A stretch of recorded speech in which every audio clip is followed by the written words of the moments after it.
Hey everyone, welcome to the Average Sim Racer, and today I'm going to be playing some F1 2020 for the first time. Now I've been playing F1 2019 for the past couple of months, so it's going to be interesting to compare the two games.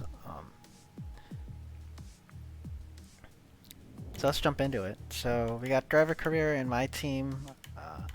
I'll be attempting to upload a series on that. I don't know how much time I'll have to upload many videos, but I'm going to try my best to do that.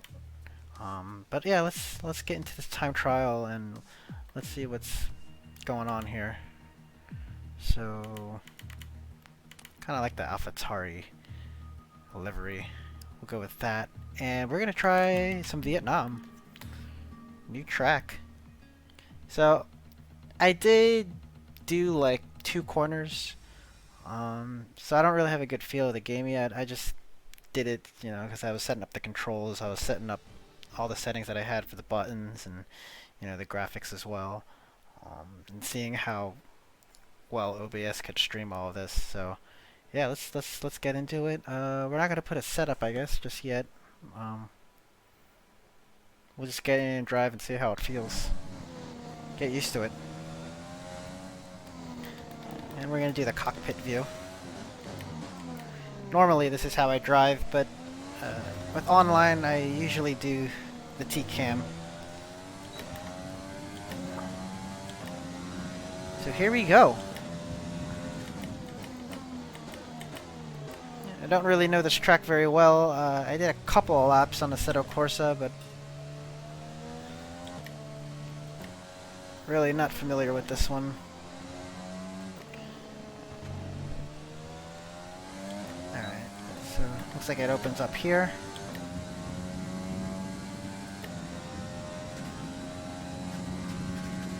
Alright, right-hander coming up here. Ooh. Alright, that's a tricky one. Then this little circle got going on here. And then I know this is the really, really long back straight.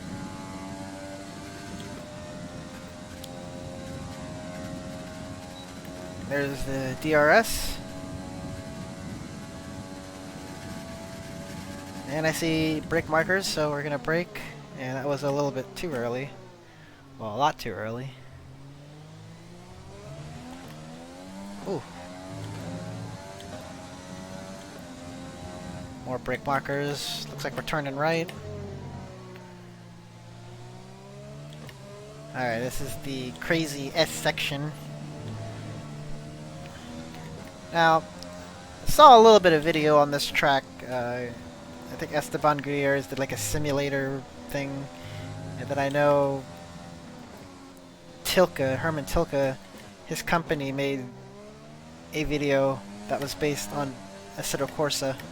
So I saw that.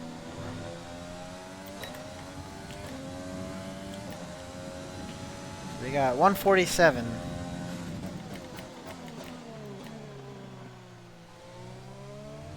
Not gonna, try to be the fastest.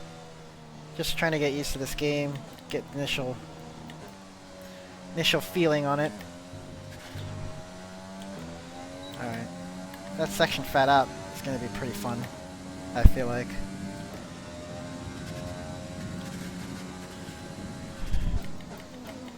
See how long it takes me to learn this track.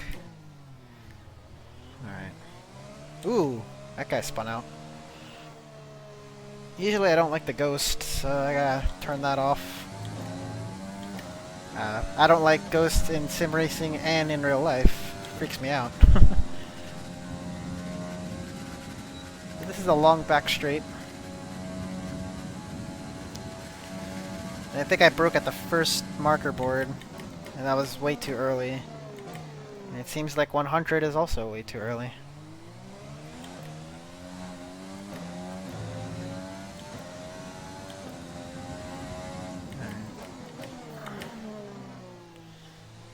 A little right-handed here.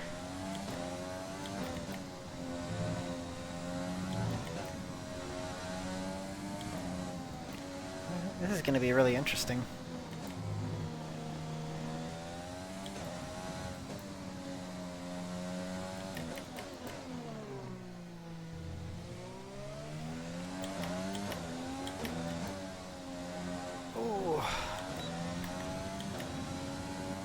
Alright, so my initial impressions, well...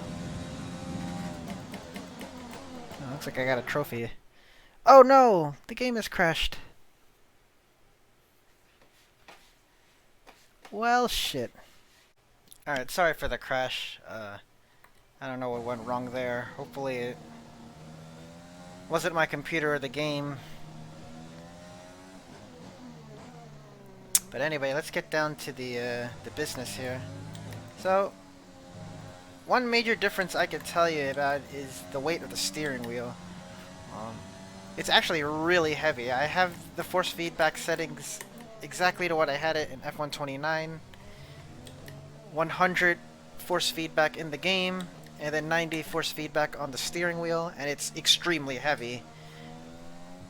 I can't get the quick turn-in response that I want with the steering wheel that's heavy, so I dropped it down with the steering wheel to 80, and it's about where it was on the last game, but I'd probably gonna drop it down even more to 75, or maybe drop the in-game forced feedback. Did I say forced feedback or force feedback? I don't know. Alright. Second thing that I want to note is the braking. The braking power is extremely powerful. I mean, I'm braking at the 100-meter board this long straightaway, and it stops well short of the mark. Let me get it back into cockpit mode here. So, yeah. Looks like we'd be able to brake just a little bit later than in the last game. But then again, braking power is not set up. I'm still on the default setting, and I don't know what the brake power is set right now, but I mean, in general, compared to, you know, driving on the standard setup in the last game, it seems like the car just stops a heck of a lot shorter than the last game.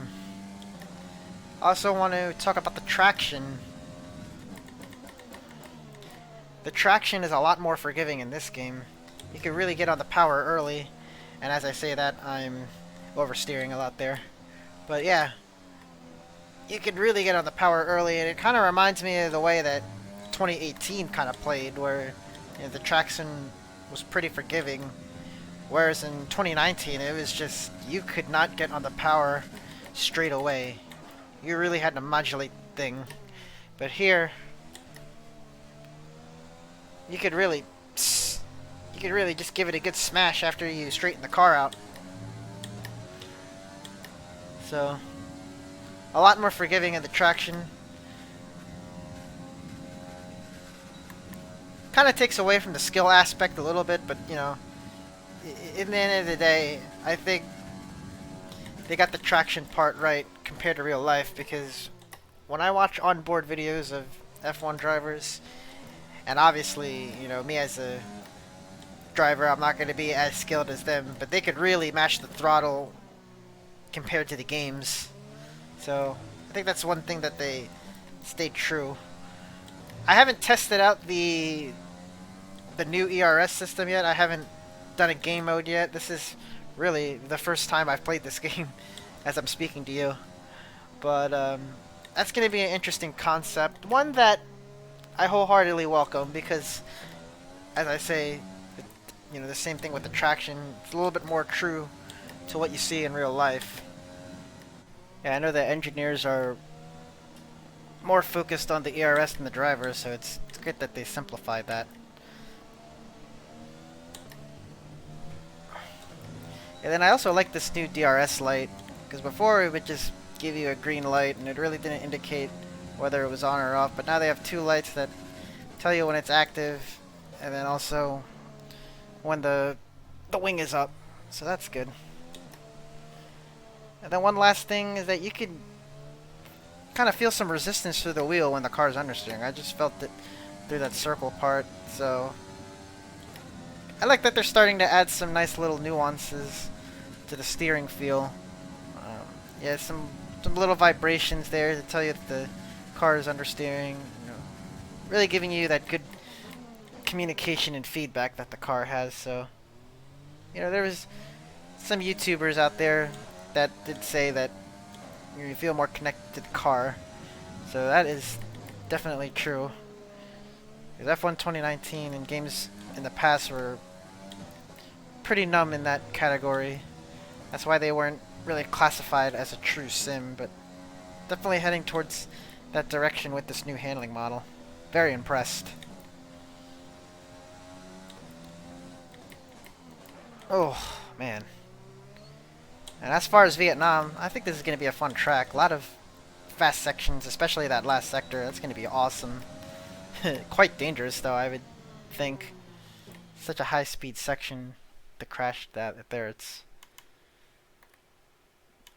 going to be crazy how that would happen. But yeah, anyway, this was just my first impressions of the game. Not trying to set any fast times or anything.